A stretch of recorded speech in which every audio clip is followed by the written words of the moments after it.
Magandang araw mga kapolitika at welcome back dito sa ating YouTube channel. In this video is ating pong pag-uusapan at panunuorin itong naging speech ni Vice Ganda kasi siya ang nanalo dito sa Best Jury Citation sa katatapos lang na Metro Manila Film Festival at ito yung unang award niya. So mangyak-ngyak po itong si Vice Ganda nang tanggapin itong kanyang parangal. Pero bago ang lahat ay huwag kalimutang mag-like at mag-subscribe na rin kayo para updated kayo sa ating mga latest issue. So sa katatapos lang po na Metro Manila Film Festival Gabi ng Parangal ay nanalo po bilang Best Actor itong sa pelikula ng Green Bones na si Dennis Trillo. And then nanalo naman po si Judy Ann Santos bilang Best Actress. Then sa Best Supporting Actor naman is si Ruru Madrid. So talagang marami po ang award na hinakot ng Green Bones dito sa MMFF Awards Night. So ngayon mga kapolitika, itong si Vice Ganda is ito daw di umano ang kanyang unang award dito sa Metro Manila Film Festival, kung kaya emotional siya at mangyak-ngyak siya natanggapin yung kanyang parangal kagabi.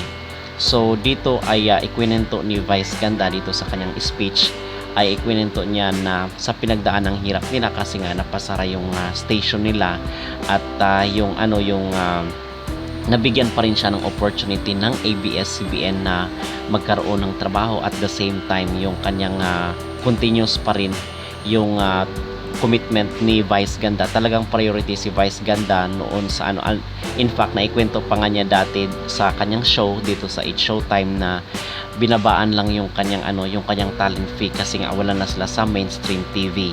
So gumagawa na lang sila ng mga content and then binibenta nila doon sa nagkakaroon sila ng black time doon sa iba't ibang station sa GMA, sa TV5. So ganun daw ang pinagdaan ng hirap nila Vice Ganda. Ayon niya sa kwento niya dati.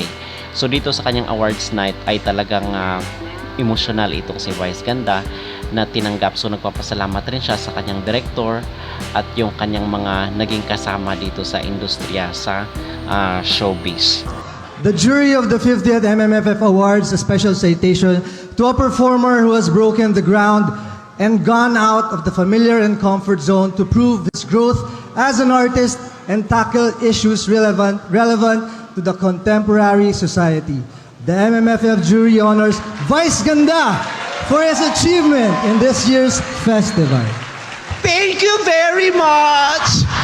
Oh my God!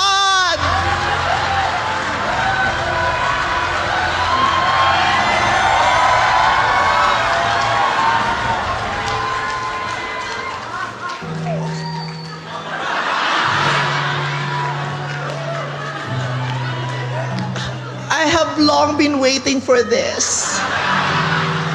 At last, finally, I am seen. Hindi joke yun. Hindi. Maraming salamat po sa pagkilala na yun. Thank you very much. Yeah, thank you so much. Tonight, I am seen. With this movie, with this project, I am finally seen. I have been participating at the Metro Manila Film Festival for years. This is the first time na meron akong award. Maraming salamat sa pagkakataon na ibinigay pa rin sa akin ng ABS-CBN.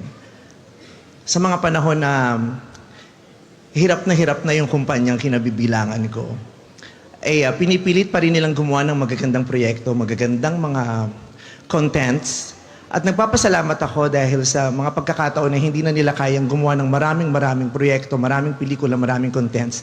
Isa ako sa mga napipili nilang gumawa ng mga pelikulang ilalabas nila bawat taon. At maraming salamat kay Direk Junla na binigyan mo ako ng ganitong istorya.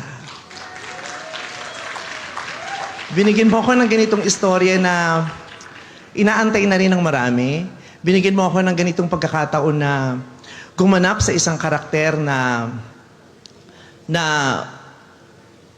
hindi lang magpapatawa, isang karakter na hindi lamang mang-aaliw sa mga manonood, kundi tutusok sa mga puso at kaluluwa ng makakakita nito. At makapagbibigay ng maraming realizations at maraming aral sa mga makakatunghay ng pelikulang ito. Maraming salamat sa paggabay mo at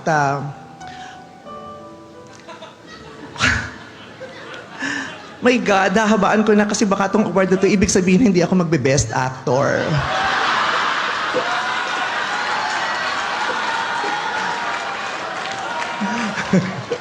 Baka ito yung award sa mga first runner-up. Yung baka sayang naman yung outfit at saka sikat naman siya, paakyatin na natin siya for star value of the moment. Pero special jury citation, maraming salamat sa pagkilala at sinishare ko to sa mga kapwa ko artista sa pelikulang to. I also share this to Eugene Domingo, who I strongly and absolutely believe also deserved to be at least nominated for the Best Supporting Actress. Gayon din si Gladys Reyes at si Maris Racal at ang nanay kong si Malu Santos, producer ko pala yun. Malu de Guzman. Si Malu Santos ang artista. Yun, maraming salamat po talaga. Hindi ko alam kung ano sasabihin ko, pero gusto kong i-share to sa nanay ko. Nanay, may award tayo, mabigat na mabigat. Meron ka na namang i-display at pupunasan at pagmamalaki sa mga kasama mo sa simbahan habang ipinagro-rosaryo niyo ko. At inaalay ito sa aking asawa na si Ayon Perez. Siya ang pinakamasaya dito. Maraming salamat at inaalay ko to sa lahat ng bahagi ng LGBTQIA+ community. Para sa ating lahat to, maraming salamat sa Metro Manila Film Festival at kinikilala niyo ako at ang kakayahan ko, isang baklang performer. Maraming salamat. At yun po ang naging pahayag ni Vice Ganda matapos na matanggap itong Best Jury Citation Award dito sa Metro Manila Film Festival. Ano ang inyong maging opinion at ano ang inyong maging reaksyon mga kapolitika? Mag-comment down below at huwag kalimutang mag-like at mag-subscribe na rin kayo para updated kayo sa ating mga latest issue.